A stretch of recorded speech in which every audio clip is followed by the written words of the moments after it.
Guys, I've just beaten the highest ranked driver on iRacing.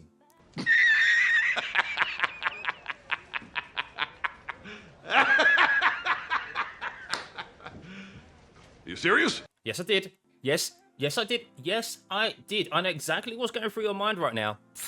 Scott, Stuffy, how have you beaten a driver who's got over 10.9k I rating, is a real-life racing driver, and with respect, has more talent in his little pinky than you do in your whole body?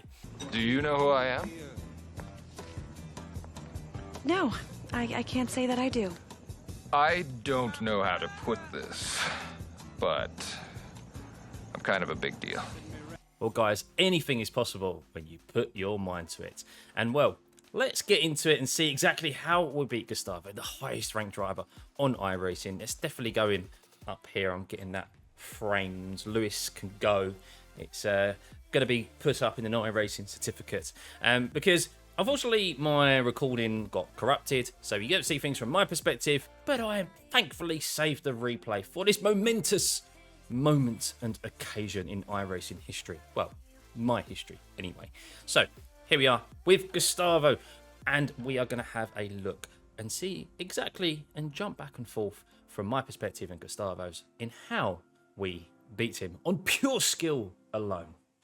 So, for a little context, I'm starting up there in 11th position. You can just kind of make out the gold tint of my livery, and then Gustavo is starting in 17th, as he so often does with his Smurf account. Still managed to get it up to nearly 6k I rating. So, how did we get on?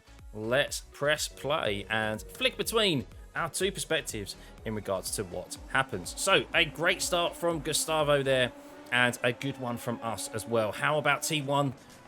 Well, we're on the inside there, making sure we're not getting collected from someone sending it down the inside, as Gustavo very aggressive there, as to be expected from someone of his caliber, 10.9k I rating, or just because he's on his Smurf, because that move right there is very, very brave. Not sure he'd be doing that on his main account. So, through Sector 1, and oh, there's a spinner!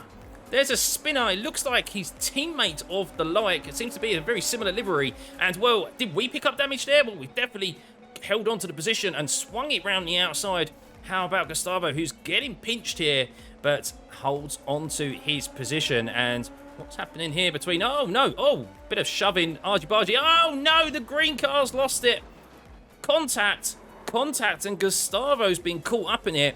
How much damage has he got? We are further up ahead and managed to avoid that incident.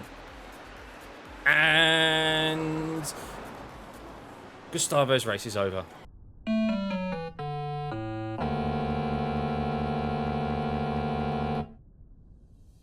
And that, guys, is how you beat the highest rated driver on iRacing. Pure skill. Pure skill. Because I qualified and, well, I was clever enough to not get involved in that accident. Sometimes my genius is... it's almost frightening. But let's have a look exactly... let's have a look exactly at what did occur there, because a little bit to unpackage. So we're going to jump on board with ourselves, because this is kind of where things set off, and then there was the chain reaction. So, yes, as you can see there, Gustavo's teammate up ahead using the same livery spins after making contact from the car ahead. And, well, as you can see, we actually lose our front wing. Oh dear. Oh dear. That's not looking too healthy, is it?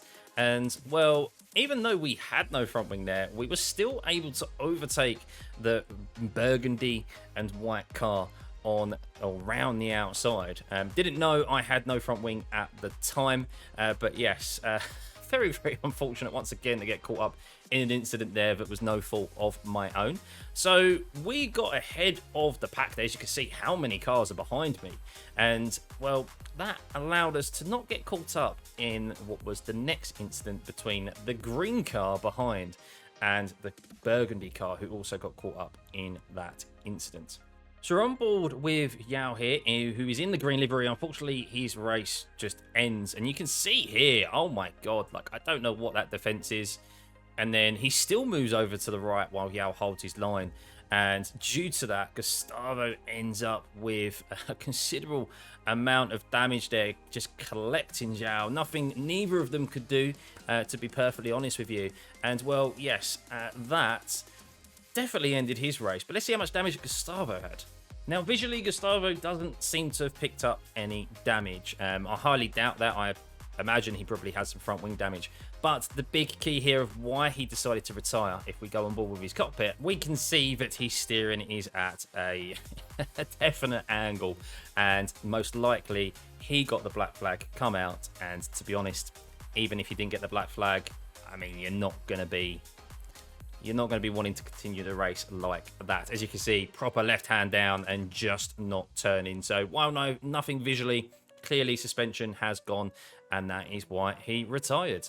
Now, I, like the trooper I am, stayed in it. I knew I only had a front wing damaged, and well, as you can see, some very big damaged cars there. Took a front wing, new tyres, and I went to the end of the race. And I eventually finished in P13. So overall, not too bad in the end. Still lost a little bit of iRating and some safety rating, but it could have been a lot worse because, as you can see, there were 7 other cars who didn't finish. So, to summarise, how do you beat the highest ranked driver in iRacing? Well, you qualify and you make sure that you're not doing a last to first challenge. That way you don't get caught up in incidents. But yes, look, it's numbers, not pictures, guys. The results will say that I finished ahead of Gustavo, and they do. And they do. So this little secrets of how we beat him, that stays between us, because I'm sure the next time, well, I'm 100% sure the next time we come out onto the same grid, he will finish ahead of me and whoop my ass. But for now, it's just our little secret, okay? Shh, shh.